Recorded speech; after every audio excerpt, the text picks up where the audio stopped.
Yo les sigo invitando a que se suscriban al canal.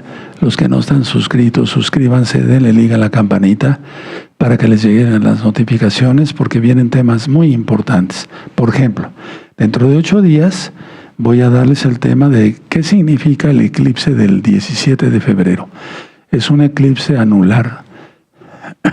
Como va a ser en la madrugada, de hecho aquí no se va a ver, en Tehuacán, Puebla, México, como va a ser en la madrugada, entonces quiero que quede la grabación de una vez, o sea, lo voy a dar en vivo, pero primeramente el Eterno, ¿verdad? En 8 días. Pero quiero que ya quede para que usted sepa qué significa ese eclipse. Viene ese eclipse y de a los 15 días la luna de sangre. Tremendo, ¿verdad? Y miren cómo está el mundo, ¿verdad? Bueno, ¿de acuerdo? Y dentro de 8 días les voy a dar la parábola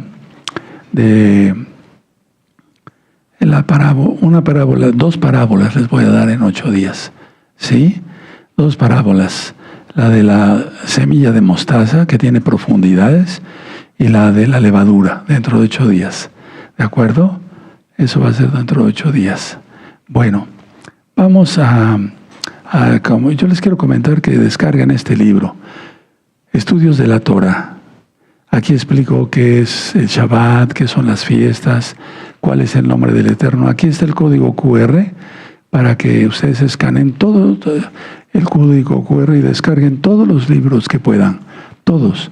Yo diría que todos, hermanos, porque todo es palabra del Eterno. ¿De acuerdo?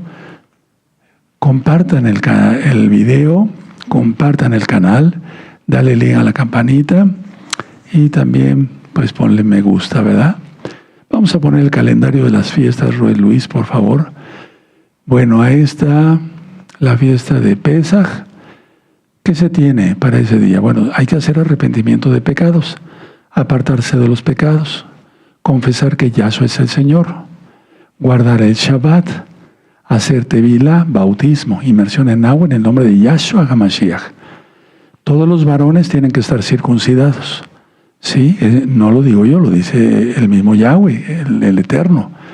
Sí, porque ningún incircunciso va a tomar de Pesaj. Eso dice el Eterno en la Torah.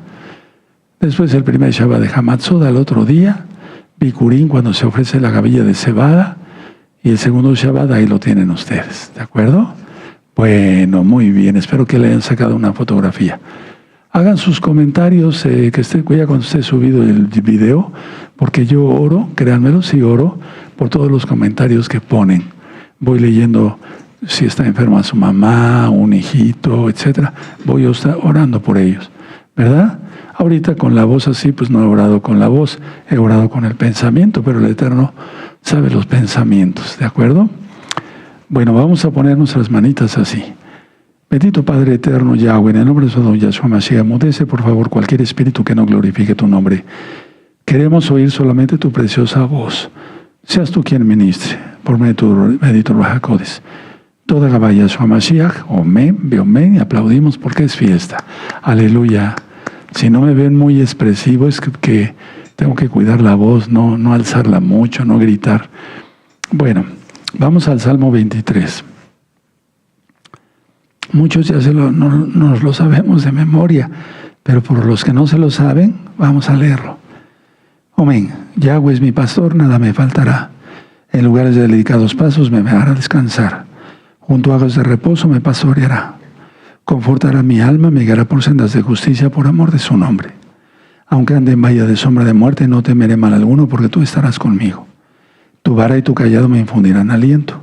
Aderezas mesa delante de mí en presencia de mis angustiadores.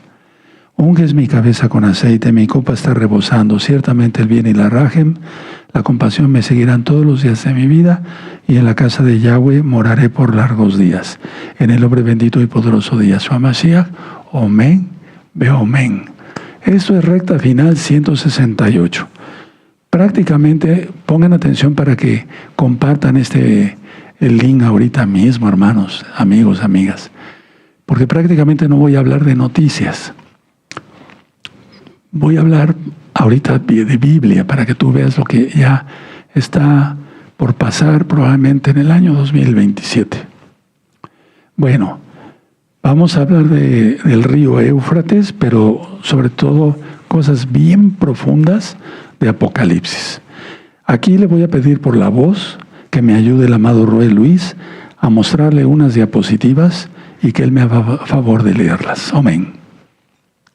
Shalom, amados Sahim, que el Eterno les bendiga, un gusto de saludarlos. Vamos a ver algunas diapositivas, con el permiso de nuestro amado Naví, acerca del río Éufrates. El río Éufrates es uno de los ríos más importantes en toda la historia porque abarca una gran cantidad de territorio. Vamos a darle lectura a la diapositiva. Dice, el río Éufrates nace en Turquía y sus aguas recorren parte de los territorios de Turquía, Siria e Irak. Tiene una longitud de 2.780 kilómetros, de los cuales 526 kilómetros transcurren por suelo turco. 604 discurren por Siria y 1.159 corresponden al recorrido por Irak. Su desembocadura se realiza en el Golfo Pérsico tras unirse con el río Tigris, que también es otro de los ríos más importantes. Vamos a pasar a la siguiente. La longitud y tamaño histórico del río. El río Éufrates ha venido experimentando una crisis grave porque se han hecho varias presas y además se está secando. Ya no tiene el mismo caudal que tenía antes. Entonces, vamos a ver la longitud total. La longitud total anterior es de cerca de 2.800 kilómetros. Tradicionalmente eso es lo que se consideraba como su longitud. Algunas fuentes varían entre 2.700 o hasta 3.000 kilómetros. Su recorrido, como ya lo decíamos, nace en Turquía, atraviesa Siria y también Irak y se une al río Tigris, donde desembocan juntos en el río Pérsico. En su estado original era un río robusto. Más adelante vamos a ver algunas fotografías. Era cuna de civilizaciones debido a que a la gran cantidad de agua que tenía, pues permitía muchos cultivos y además los asentamientos tenían toda el agua que necesitaban. Tiene gran variabilidad estacional, pero caudal estable a largo plazo antes de las grandes presas. ¿Qué quiere decir esto? Que a veces sí varía su caudal conforme a la estación del año, puesto que este es un río que nace del deshielo. Entonces, cuando hace más calor, puede experimentar un poquito menos de caudal. Sin embargo, no era tan grande su variación, por lo cual pues no había ningún problema para las sociedades y las culturas que se establecieron cerca de donde pasa. Vamos a pasar a la siguiente. La situación actual. El problema principal no es que el río haya acortado su longitud, es decir, no es que de repente el río se encogió, no, sino que se está secando, estrechando y perdiendo caudal, llegando a niveles históricamente bajos. ¿Qué quiere decir esto? Pues que el río no nada más está perdiendo el flujo de agua, sino que cada vez, como este flujo de agua se va haciendo más pequeño durante más tiempo, su caudal, o más bien el espacio que ocupaba, ¿sí? El lugar por donde transitaba el río, el lecho del río, se está reduciendo también. Luego dice, reducción de caudal. En las últimas décadas, el flujo ha disminuido a casi la mitad de su promedio anual, es decir, un 50% menos de agua. Esto se debe, entre otras cosas, también a la construcción de presas. Ha habido una gran cantidad de presas que se han construido, principalmente en Turquía, y lo que hace es que retienen el agua y van liberando poca cantidad, lo cual va afectando a los demás países como a Siria e Irak. En Irak, por ejemplo, el caudal que entra ha bajado drásticamente. Por ejemplo, en estaciones de medición como el HIT, el volumen actual ha caído significativamente desde los años 70 y 90. Es decir, no es un fenómeno que nada más dependa de las presas, sino que ya ha venido decrementando también el caudal del río. Punto que sigue, dice, desaparición de humedales. Lagos, pantanos y humedales alimentados por el río se están secando por completo. Entonces, es una situación que no es nada más de un solo factor, no solamente depende de las presas o del clima, sino sabemos, y como lo vamos a estudiar con nuestro amado Naví, tiene un contexto más allá. Aquí vemos una foto, yo busqué la foto más antigua que pudiera yo encontrar y esta es de 1930, en donde podemos ver el ancho. Inclusive estaban construyendo un puente ferroviario sobre el río Éufrates. Miren cuán ancho era, o sea, tenía una extensión, el lecho del río, bastante amplia. Esta foto es de 1930. Vamos a pasar a verla ahora, en julio de 2025, del año pasado. Podemos ver el caudal, cómo ya ha decrementado. Las partes verdes que ven ustedes en su pantalla, pues es donde ya hay vegetación. O sea, tanto ha bajado el caudal del río que en el lecho ya también están empezando a crecer vegetación. Esta es de julio de 2025. Vamos a ver una más y aquí, por ejemplo, podemos ver cómo aquí sí ya hay una reducción del lecho del río. Ya vemos ahí solamente un caudal más bajo y un lecho de unas decenas de metros comparado con la foto que vimos al inicio, que eran un buen centenar o 2 centenares de metros. ¿Sí? Vamos a la que sigue y es la última. Esta es una foto también del 15 de febrero de 2024, en donde vemos cómo la vegetación sí ya ha crecido. En el fondo de la imagen, donde está la balsa hacia atrás, vemos todo eso era el lecho del río y veamos cuánto se ha reducido. Entonces, amados Sahim, pues esta es la información, ustedes ya vieron. Hacemos la anotación aquí que todas las imágenes son propiedad de sus autores y nuestra única utilidad que les estamos presentando es para fines informativos. No tenemos fines de lucro de ningún tipo, respetamos todos los derechos de autor. Sin más por mi parte, les agradezco su atención, que Yahweh les bendiga y los dejo con nuestro amado Navi. Bueno, con esta explicación que nos dio nuestro amado Roy Luis, vamos a continuar o a empezar realmente el tema. Miren, abran su Biblia en Apocalipsis 9. Apocalipsis 9, y vamos a leer del verso 13 al 15. Es el segundo ay. Ay es de lamentación. Ay, ¿sí? Si ustedes ven el verso 12, es Apocalipsis 9, verso 12. El primer ay pasó, y aquí vienen aún 2 ayes después de esto. Dice el verso 13, mucha atención, el sexto ángel tocó la trompeta, el shofar, y oí una voz de entre los 4 cuernos del altar de oro que estaba delante de Yahweh, eso está en el cielo, diciendo al sexto ángel que tenía el shofar, desata a los 4 ángeles que están atados junto al gran río Éufrates. Y fueron desatados los 4 ángeles que estaban preparados para la hora, día, mes y año, a fin de matar a la tercera parte de los hombres. Y el número, bueno, voy a leer hasta ahí, nada más. ¿Sí? Ahorita voy a explicar lo demás. Bueno, entonces, 4 ángeles atados, ¿sí? Junto al río, gran río Éufrates, que ahorita ya, pues es una cosita de nada, ¿verdad?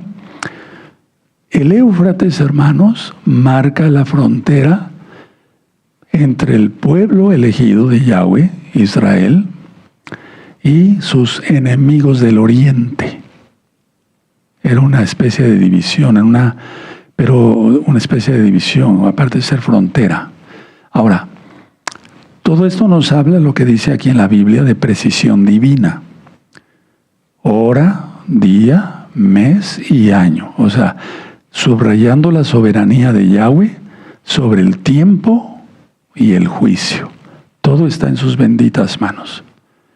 ¿Cuál propósito hay de desatar estas 4 potestades demoníacas? Ejecutar el juicio que resulta en la muerte de la tercera parte de la humanidad. Aquí no nada más en el Medio Oriente, es de la humanidad. Vemos en el verso 16, y el número de los ejércitos de los jinetes era 200 millones, yo oí su número. Eso dice Juan. Ahora, estos no son mensajeros de paz, sino jinetes, digamos, que son agentes de juicio divino, que han sido retenidos todo el tiempo por la voluntad de Yahweh hasta el momento preciso del juicio. Fíjense, el Eterno es soberano y esos 4 ángeles ya van a ser desatados. Ahora, el número 4 simboliza la totalidad de los 4 puntos cardinales: norte, sur, este y oeste. O sea, van a llegar a todos lados. Sí, no nada más para Israel, es para el mundo. Hay que aclarar eso. Ahora, el juicio tiene un alcance global, afectando a toda la tierra habitada, a todo el globo terráqueo, pues.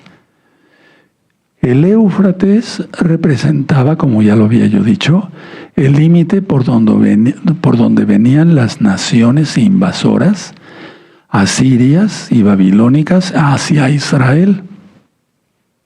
Entonces, aquí lo que me llama la atención al ver toda esta escritura es que nada en el juicio de Yahweh es accidental.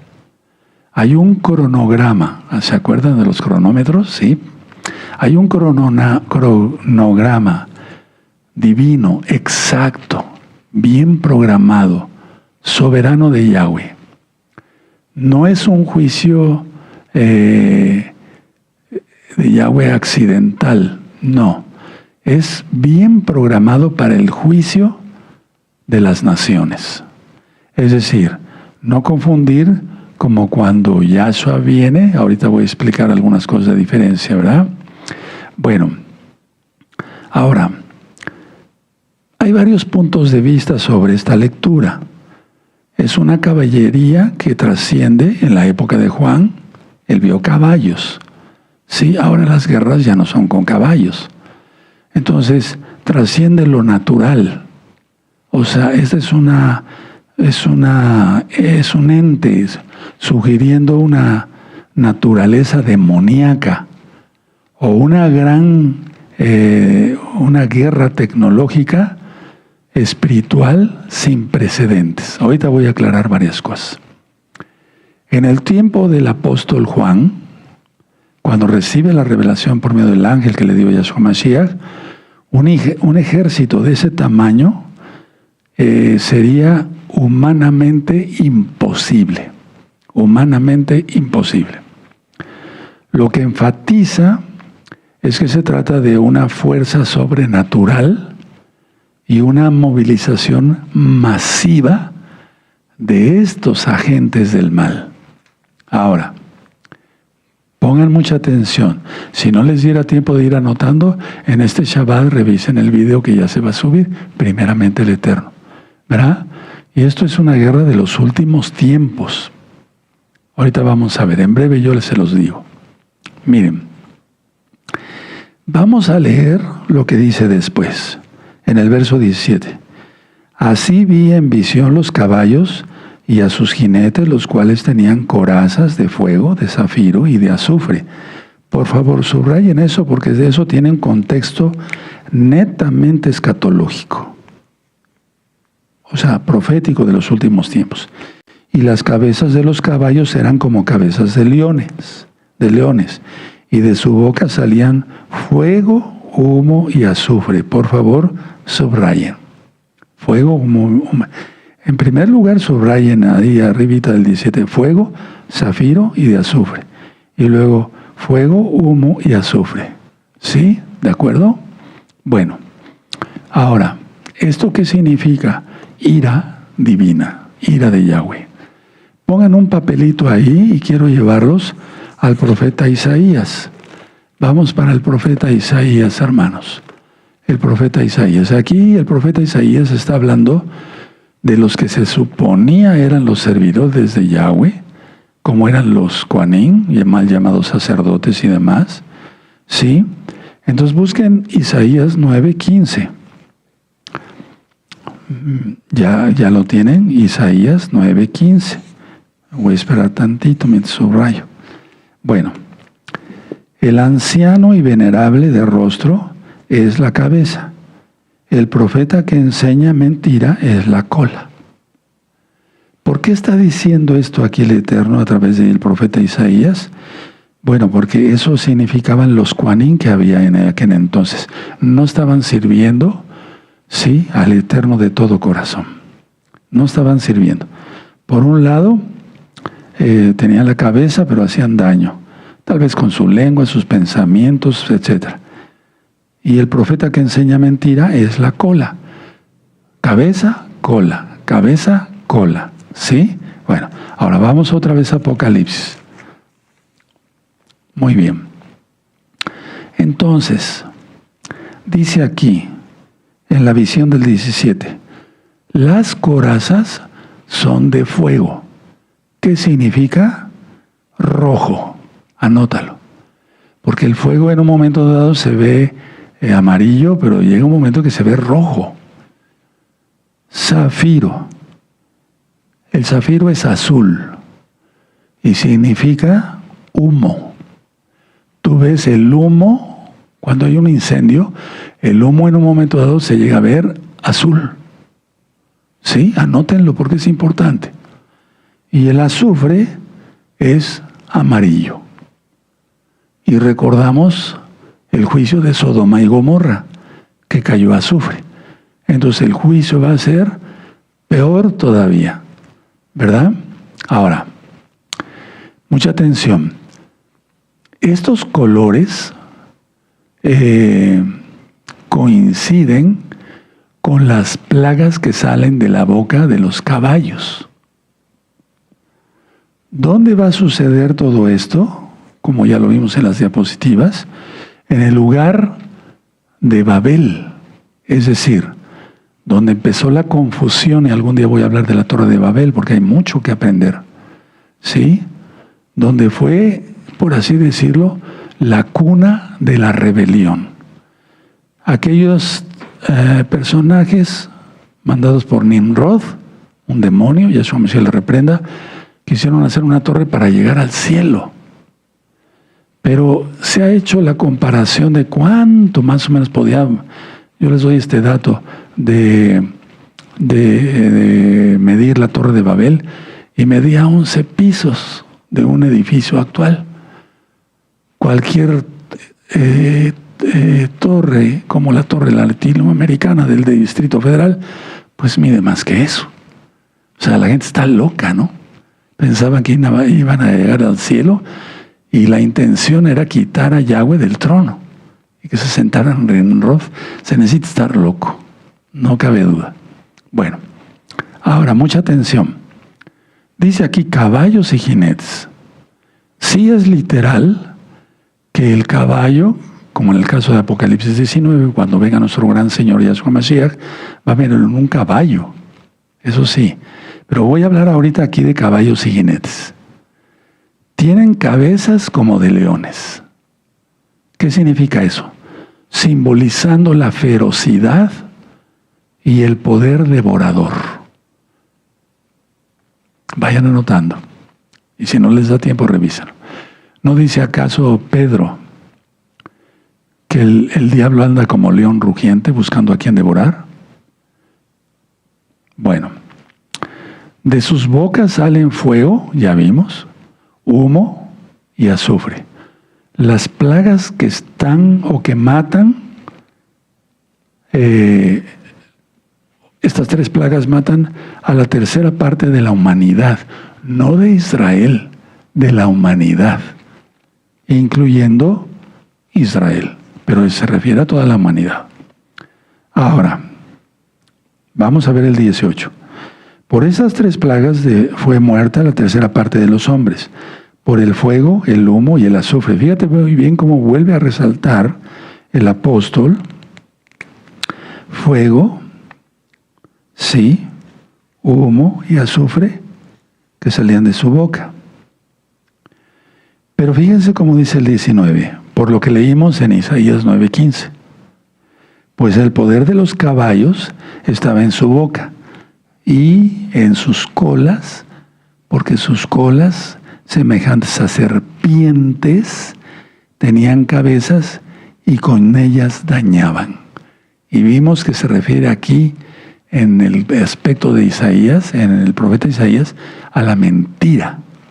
Entonces son las mismas doctrinas demoníacas de quitar la Torá y poner mandamientos de hombres, lo que va a testificar para el juicio de la humanidad. ¿No quisieron mi Torá? Les doy entonces mentira. Y eso lo vemos en 2 de Tesalonicenses. Como ellos no tuvieron tomar en cuenta Elohim, Elohim los entrega un poder engañoso para que se pierdan. Y es lo que está sucediendo. Bueno, ahora. Muy bien. Bueno. Sus colas, dice, son como serpientes. Y tienen cabezas con las cuales también causan daño. O sea, causan daño por los dos lados, hermanos. Es decir, esto sugiere que el ataque es total, tanto de frente como por la retaguardia.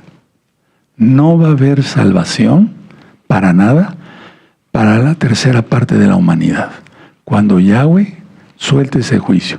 Y por lo que vamos viendo, que el río Éufrates está secando, falta muy poquito tiempo. Ahora, el capítulo 9 termina con una nota muy triste, que no se arrepintieron. La gente no se arrepiente. Vean el verso 20.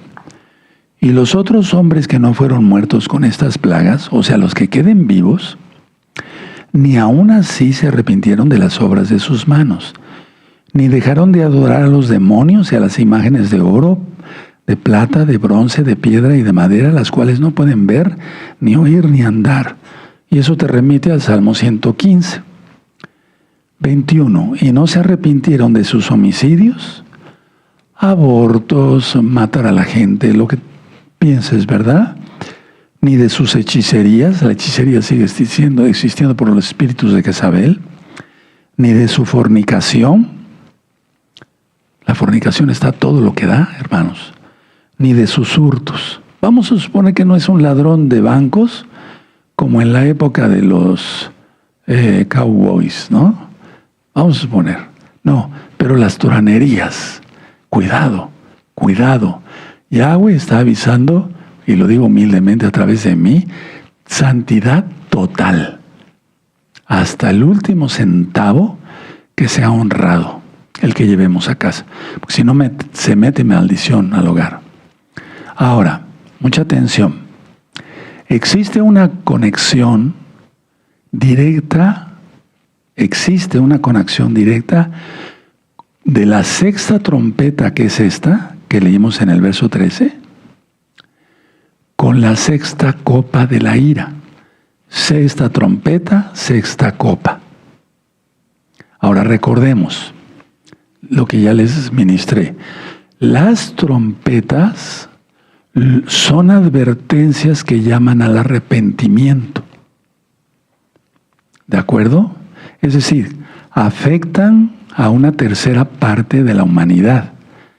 Mientras que las copas son juicios finales y totales. Ahí el Eterno no va a dar oportunidad a que alguien se arrepienta. En la sexta trompeta, el río Éufrates es el lugar de contención donde los ángeles están atados. Son potestades demoníacas, hermanos.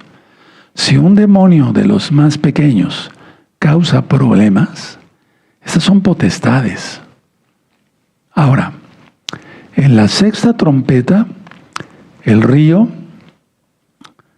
que está ahorita aparentemente tranquilo, veíamos hace 8 días, yo platicaba con la congregación local, que ya se empezaron a oír ruidos raros. Y muchos dicen, bueno, no, son las cavernas de allá, no hay fantasmas, no hay nada, no. No. Ya empezaron a rugir estas potestades. Ojo con eso, porque hay muchos ruidos raros que no se oían hace 10 años. Y ahorita estamos en vivo. Hoy es viernes 30 de enero del año 2026, 6:30 de la tarde, ya un poquito más, y ya se están escuchando más esos rugidos. Bueno, en la sexta trompeta, El río es el lugar de sello de contención. En la sexta copa, el río es eliminado como obstáculo. ¿Qué es lo que ha estado sucediendo? Es lo que ha estado pasando. Ahorita con estas diapositivas que vimos del Rey Luis, el río se está secando ya. Prácticamente hay vegetación ya. Ojo, mucho ojo. En enero, Isis del 2025, Isis se hizo de la presa del Éufrates, cuando menos de una. El Eterno ya está permitiendo que todo suceda. Pero aparte, la cuestión es no tanto si cierran las presas o no. Es soberano Yahweh y está permitiendo que se seque el río. Ahora, esto sugiere, hermanos, que lo que comenzó con un juicio de plagas en las trompetas llegue a su clímax, a lo más alto, con una invasión militar y espiritual total en la sexta copa. Voy a volver a repetir esto porque es importante. Entonces, lo que comenzó con un juicio de plagas en la trompeta llega a su clímax en la sexta copa, con una invasión militar. Sí, es militar, son humanos, pero también espiritual total en la copa, porque ahorita lo vamos a leer. Ahora, mucha atención. Mientras que la trompeta describe la fuerza destructiva de 200 millones de jinetes, la copa explica la logística. El camino se abre para los reyes del oriente. Entonces es como si fuera primero la teoría, por así decirlo. Mientras que la trompeta describe la fuerza destructiva de 200 millones de jinetes, la copa explica, la sexta, la logística, el camino que abre Yahweh para los reyes del oriente. Ahora, mucha atención. Históricamente, el Éufrates es lo que separaba a Israel de las potencias enemigas, invasoras. Al secarse, la protección física desaparece. Siempre, así como los altos del Golán, que es muy importante. Aquí el río Éufrates se ha considerado siempre una contención, porque desde el Golán se pueden ver si ahí vienen invasores y demás. Y el río Éufrates igual. Ahora, póngale un papelito ahí y vamos a Apocalipsis 16. Entonces ahora ya sabes, si no, a lo mejor ya lo sabías, la sexta trompeta va de acuerdo con la sexta copa. Entonces Apocalipsis 16, verso 12. Vean cómo dice, el sexto ángel, o sea, la copa, la sexta, derramó su copa sobre el gran río Éufrates, y el agua de éste se secó, para que estuviese preparado para el camino de los reyes del oriente. Ahora aquí viene algo más grave, ¿no? 13. Y vi salir de la boca del dragón, Satanás, Yahshua se le reprenda, de la boca de la bestia y de la boca del falso profeta, 3 espíritus inmundos a manera de ranas. Pues son espíritus de demonios que hacen señales y van a los reyes de la tierra en todo el mundo, no nada más en Israel, para reunirnos a la batalla de aquel gran día del Elohim Todopoderoso. ¿Cuál batalla? Bueno, en el 15 dice, aquí yo vengo como ladrón, bien, muy dichoso el que vela y guarda sus ropas para que no ande desnudo y vean su vergüenza. 16. Y los reunió en el lugar que en hebreo se llama Armagedón. Y ya después viene la séptima copa. Bueno, entonces, la visión del apóstol Juan, profeta, ¿verdad? La visión de la sexta trompeta solo se cumple en la sexta copa. El dragón, la bestia y el falso profeta, Yahshua se les reprenda, digamos, convencen a los gobernantes de la tierra a pelear contra Yahshua. Hay que entender eso, hermanos. No es pelear contra Israel, que lo es. No. Pero lo primero que quiero que se les grabe en sus cabecitas, amados, amadas, amigos, amigas, es el pelear contra Yahshua. Por lo tanto, es una rebelión. Satanás se rebeló. Quiso poner su trono a los lados del norte. Coré se rebeló contra Yahweh y contra Moisés. Bueno, ¿cuál es el llamado que nos hace el Eterno aquí? Que guardemos nuestras ropas. Que nosotros ya no estaremos aquí, vendremos con Yahshua. El llamado es la vigilancia. Porque un solo verso puede estar hablando de gran parte de la Biblia. Voy a explicar. Por lo tanto, tras la sexta trompeta, la humanidad, ya vimos, no se arrepintió. Ahora, veamos esto. Podemos ver la sexta trompeta como el desatamiento de las fuerzas espirituales de maldad, el desatamiento de los 4 ángeles, que son potestades. Y la sexta copa como la manifestación física y final de esa guerra, que es la guerra de Armagedón. Y recuerden, es pelear contra Yahshua. Una bola de hormigas ahí queriendo acabar con el Todopoderoso.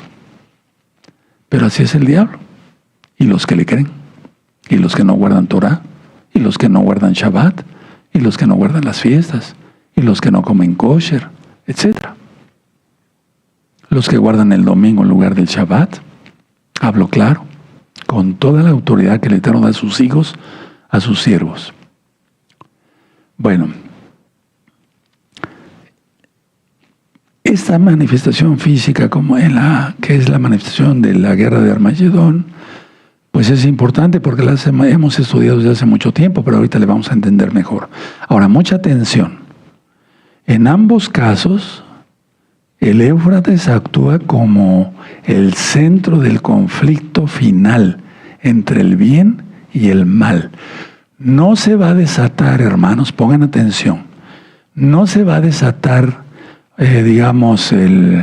no es el epicentro, el centro del conflicto, Armagedón, que está al norte de Israel. No.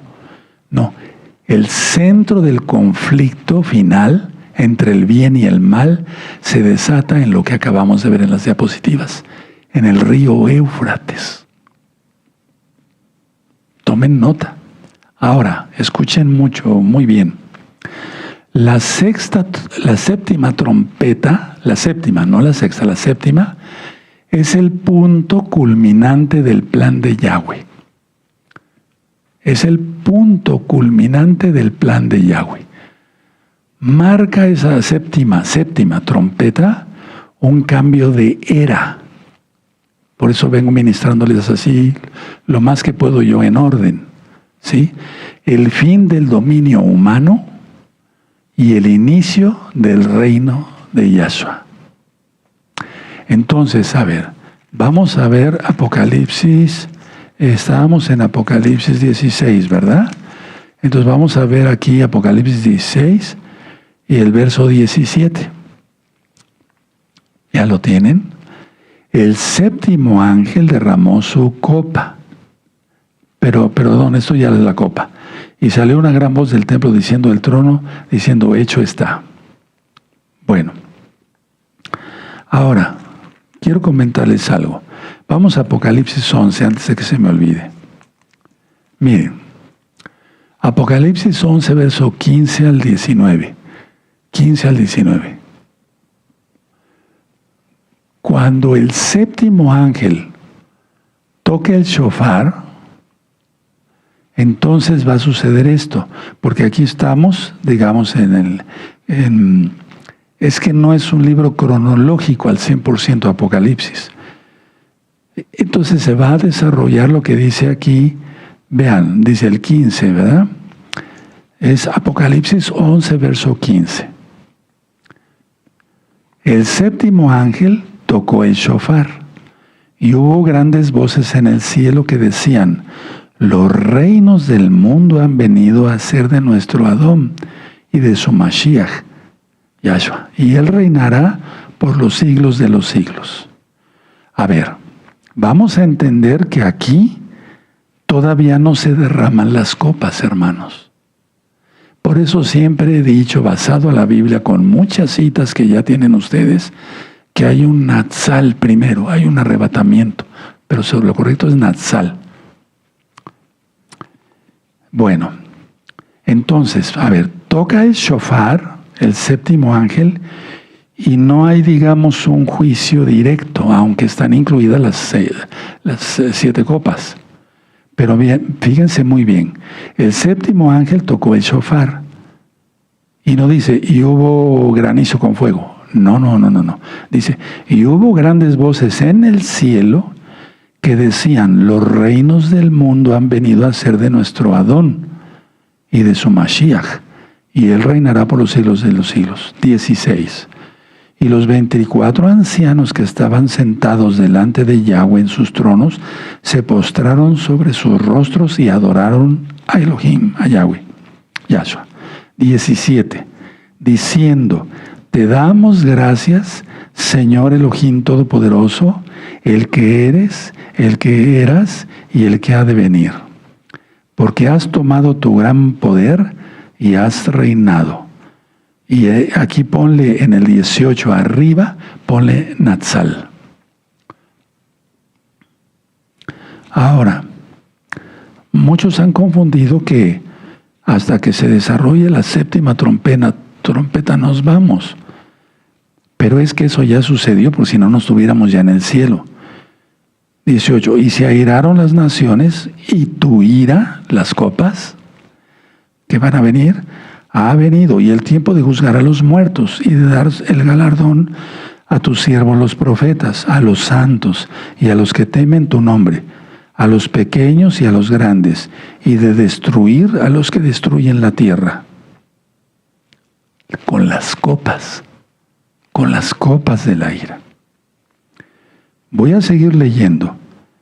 19. El templo de Elohim fue abierto en el cielo y el arca de su pacto. Mucha atención a esto, hermano. Nadie se duerma. Deja de dormirte. Y el templo de Elohim fue abierto en el cielo y el arca de su pacto se veía en el templo. ¿Cuál templo? En el cielo. Y hubo relámpagos, voces, truenos, un terremoto y grande granizo. Aquí sí ya hay todo esto.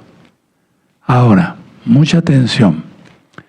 Cuando el séptimo ángel toca el shofar, trompeta hebrea, no hay una plaga inmediata, como ven aquí, sino que hubo voces de júbilo, sino grandes voces en el cielo que anunciaban el evento más esperado de la historia, que Yahshua va a venir a reinar. ¿Sí? Ustedes pueden ver otra vez el verso 15. ¿De acuerdo? Lo vamos a volver a leer. El séptimo ángel tocó el shofar. Hubo grandes voces en el cielo. No hay una plaga inmediata. No. Que decían: los reinos del mundo han venido a ser de nuestro Señor y de su Mashiach, y él reinará por los siglos de los siglos. Quiere decir que ya viene el Eterno. Bueno, ¿qué es esto? ¿Qué significa el verso 15? Pónganlo en sus apuntes. Pónganlo en sus apuntes, preciosos, por favor, preciosos en el Eterno Yahshua. Esta es la respuesta a la oración del Padre nuestro. Porque decimos: venga a nosotros tu reino. Sí, hace ratito como que los confundí, mencioné copa, pero no. Un lapsus lo tiene cualquiera, por favor. ¿Verdad? Entonces, esta es la respuesta a la oración que hacemos todos los días. Pero la tienes que hacer ahora comprendiendo lo que estás pidiendo. Y si estás pidiendo que venga su reino es porque ya tienes que estar metido bien en el reino. Ya está la parábola del sembrador, el trigo, la cizaña, y no me acuerdo qué otra parábola les di, pero ya. Y vamos a seguir viendo más. Bueno, anota 15, verso 15. Esta es la respuesta al Avinu, al Padre nuestro. De inmediato viene el galardón a los santos, a los profetas, a los que temen su nombre. ¿Sí? ¿De acuerdo? Eso no es aquí en la tierra, es en el cielo. Hay un espacio de tiempo. ¿Cuánto tiempo? No sabemos. ¿De acuerdo? Y después, la destrucción a los que estaban destruyendo la tierra. Como ahora, con tantas cosas que hay. Entonces, quiero que entiendan todos de la Keilah local y mundial que todos tenemos un compromiso. Si tú no tienes una Keilah donde reunirte, o cuando menos, pues nosotros ya no tenemos un edificio, pero nos reunimos de vez en cuando. Entonces, tú tienes que tener, y aunque no nos reunamos, todos tenemos un ministerio. Yo, aunque ronco, quise venir a cumplir con mi ministerio, que es ministrar. El rey Luis está transmitiendo, el Isaías transmitiendo en el sonido. O sea, hacemos un esfuerzo.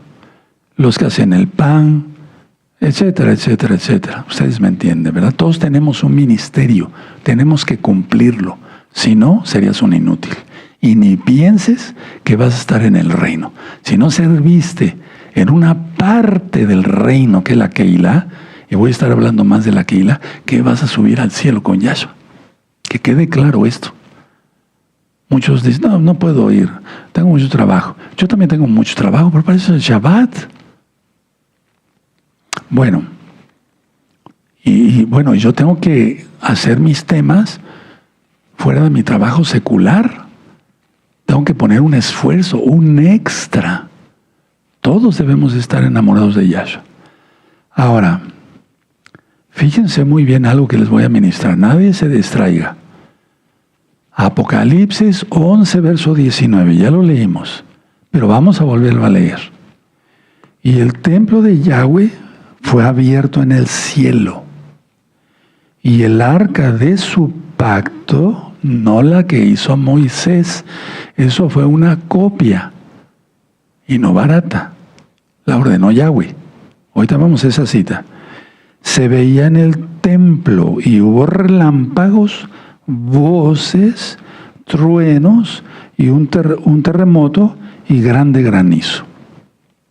Entonces, el arca, ¿qué representa? ¿Qué representa? Si yo te preguntara, ¿qué representa el arca? Eso lo vimos en las parashot. Representa la presencia de Yahweh.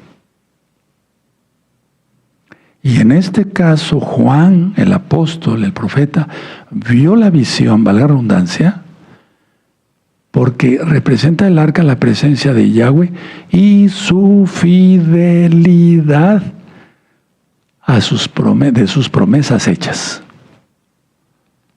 Y entonces, esto que tú ves aquí, es realmente como cuando se presentó en el monte Sinaí, de Éxodo 19. Vamos para allá por amor a los nuevecitos. Me da mucho gusto. Ahorita hay muchas almas conectadas de muchos países de Europa y del Medio Oriente. Bendito es Yahshua Mashiach. Vamos para allá a ver Éxodo 19. Él viene ya. Ya vimos que llegaron al monte, ¿verdad? Bueno, vean Éxodo 19, verso 18. Y todo el monte Sinaí humeaba, porque Yahweh había descendido sobre él en fuego.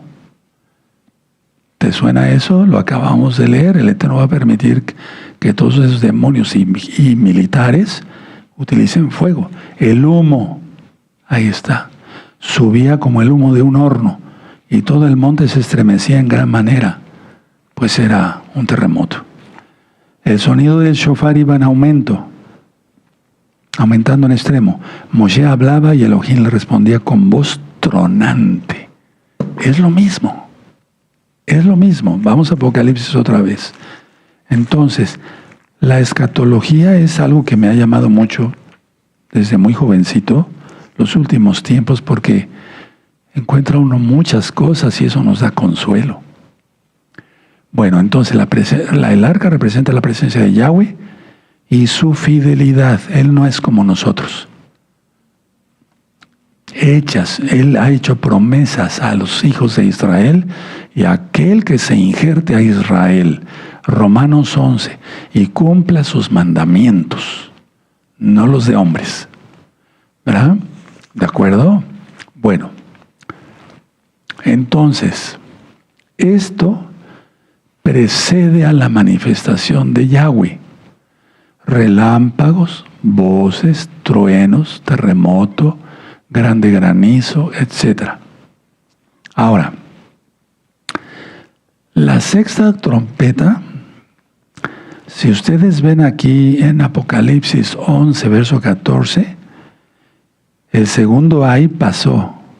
He aquí que el tercer ay viene pronto.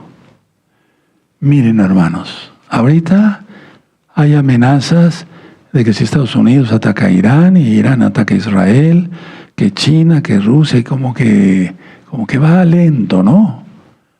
Hermanos, pónganme atención y estoy hablando muy en serio. Cuando el Eterno dé la orden, todo sucederá pronto. Eso está en Apocalipsis. Vamos a Apocalipsis, ¿verdad? Vamos a Apocalipsis. Eso lo expliqué en los 2 cursos de Apocalipsis, ¿verdad? Para que les den ganas de ir a estudiar esos temas. Muy bien. Apocalipsis capítulo 1, verso 1. La revelación de Yahshua HaMashiach que Yahweh le dio para manifestar a sus siervos las cosas que deben suceder pronto. Una vez que se desata una cosa, hermanos, se desata rápido todo.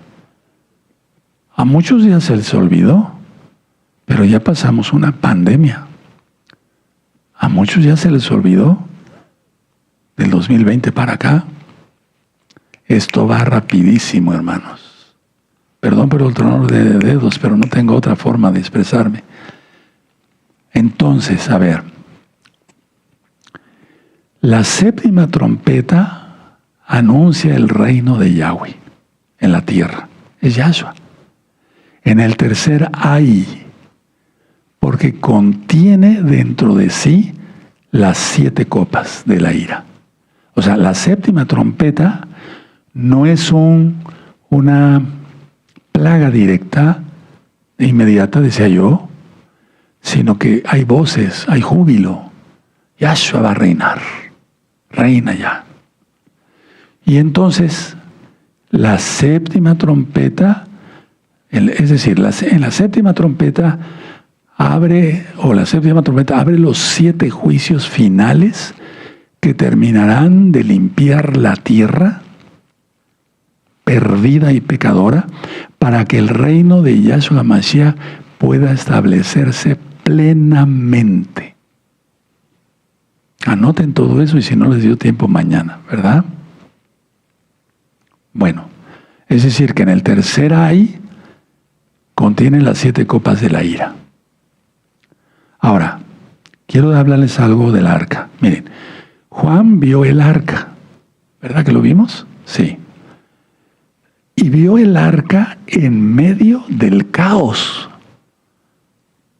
Él vio el arca en medio del caos. Por lo tanto, significa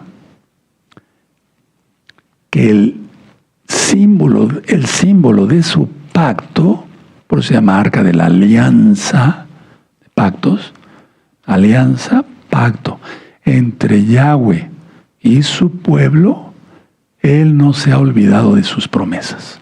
Israel es indestructible y Él protegerá a los santos. Antes de irse al Natsal, ¿verdad? Por el Natsal. Voy a volver a repetir esto. No tuvo un momento Juan, el apóstol Yohanan, de decir, ya estoy tranquilo. Otra visión, veo el arca. No, él la vio dentro del caos. En medio del caos, y simboliza la presencia de Yahweh, ya lo dije, pero simboliza, ¿qué simboliza el arca? Aparte, el símbolo de su pacto, el símbolo de su alianza, el símbolo del pacto que Yahweh ha hecho con su pueblo. Él no se ha olvidado de su pacto. ¿Cuál pacto? El Shabbat. La gente toma a la ligera cuando dice en la Biblia en Génesis, y entonces el séptimo día reposó y lo apartó para él. Lo santificó, dice en Génesis. Y el que viola el Shabbat no es digno del reino. O es el que no guarda Shabbat. Al ver el arca,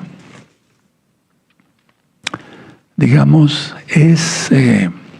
¿cómo podía explicarlo? Al ver el arca es la limpieza legal y santa de la maldad de la tierra.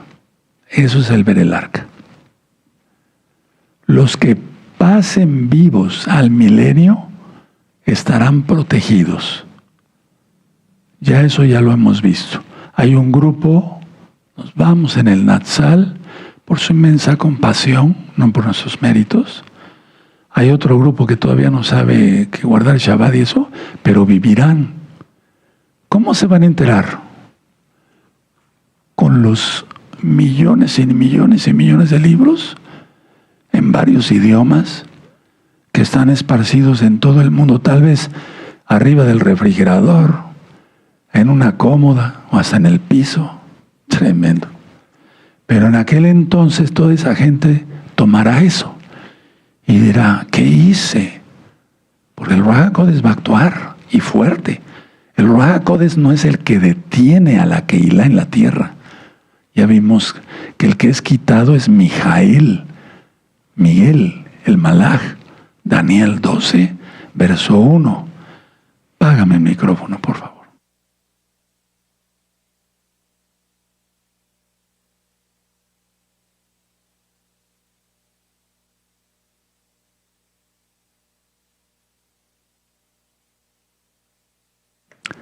Préndelo, toda va. Entonces, vamos a Hebreos para que ustedes vean. En Hebreos, claro que esto está en Éxodo, ¿verdad? Pero en Hebreos quiero mostrarles el capítulo 8 y el verso 5. Ya tienen Hebreos 8:5. Los cuales sirven a lo que es figura y sombra de las cosas celestiales, como se le advirtió a Moisés cuando iba a erigir el Mishkan, diciendo, mira, haz todas las cosas conforme al modelo que se te mostró en el monte. Que se te ha mostrado en el monte. ¿Qué le mostró? Y ya está en todas las parashot. En las parashot se le mostró cómo hacer la menorá, cómo hacer el altar del incienso, los panes para la proposición. Todo se le mostró. Entonces por eso Juan vio el arca.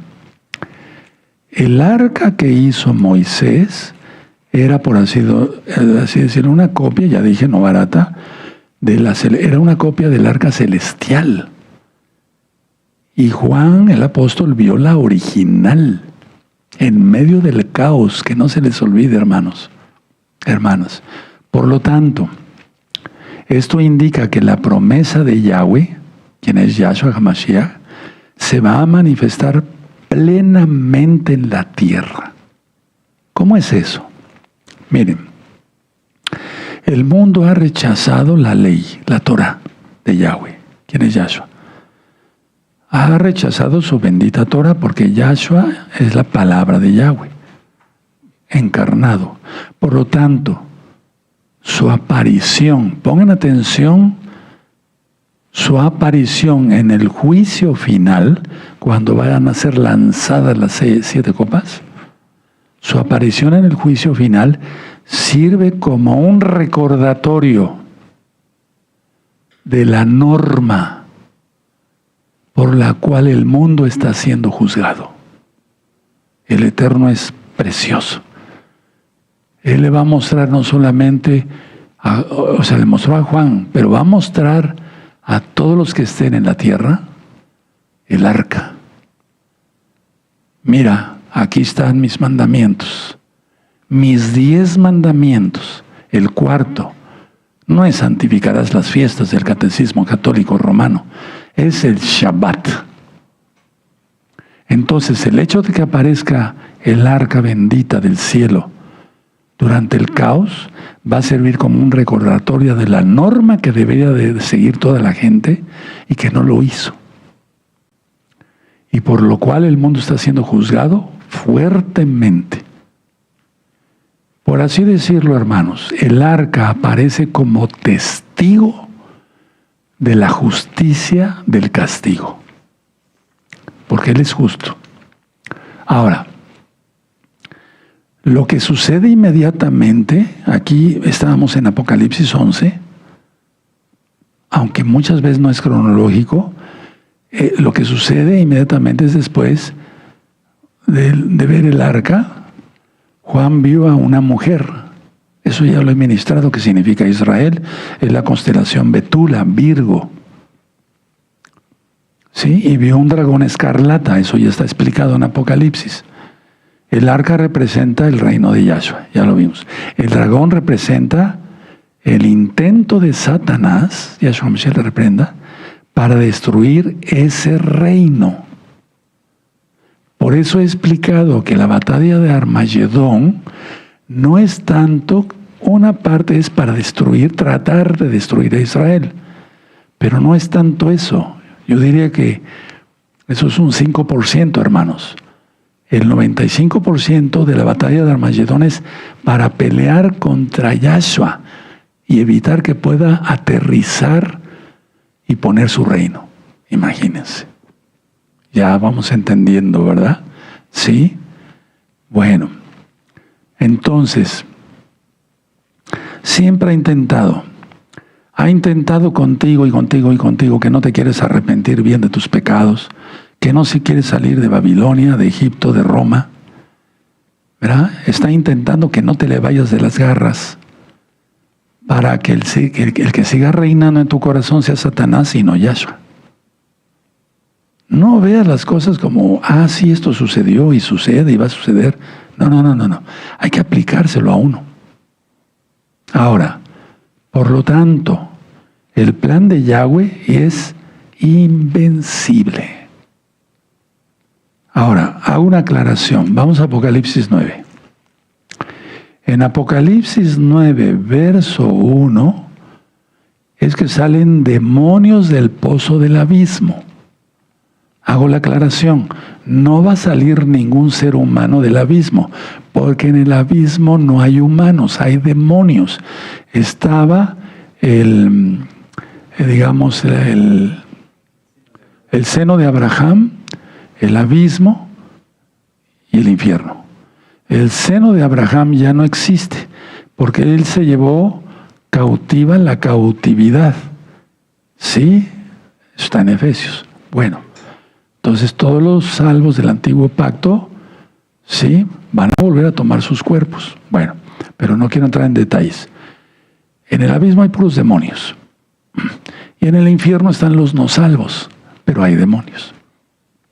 Entonces, Apocalipsis 1 son puros demonios los que van a atormentar a los hombres por 5 meses y no podrán morir. Gritarán, mátenme, mátenme. Se arrojará de un 5.º piso. No morirá. Seguirán siendo atormentados por demonios. Tremendo, ¿verdad? Entonces estos son demonios. En Apocalipsis, ahí mismo en el 9, verso 14, son humanos. Yo decía que es una especie sobrenatural, o sea, los demonios hacen que el humano pelee. O sea, el demonio hace que los humanos peleen hasta en lo más mínimo. Peleas por las herencias, peleas por esto, por una mujer, por un hombre, peleas por esto, todo. Porque le hacen caso al diablo. Bueno, en este caso es sobrenatural porque son los demonios los que alistan a los 200 millones. Ahora, un humano decía yo, no va a salir del abismo. ¿Verdad? No puede ser. Las entidades demoníacas no necesitan que se seque el Éufrates, pero sí que se seque para que hagan pasar a los humanos. ¿Quién es ese ejército tan terrible? Los chinos podían ser, pero yo lo descarto, aunque pueden ser alguna parte. En la época de Juan, ya lo dije, sería imposible reunir un ejército de 200 millones. Son los islámicos. ¿Te queda claro? Perfecto. Y no puedo hablar más porque luego ya hay situaciones que después platicaremos. Me voy a poner de pie. Bendito es el abacados. Toda Gabaya Mashiach por tu luz para hacer luz para los demás. Omen, beomen. Vamos a dar gracias por la palabra, hermanos. Y eso no falta mucho. Una vez que se empiecen a desatar las cosas así, rápido, no. ¿Quién lo para? Nadie. Padre eterno, levante sus manitas con reverencia, con adoración. Padre eterno, Yahweh, toda va por tu palabra es como jabón de lavadores y espada de dos filos. Guardaremos la santidad. En el nombre bendito y poderoso de Yahshua Mashiach, amén, amén. Aleluya, bendito es el abacados. Vamos a pedirle al eterno Yahshua que bendiga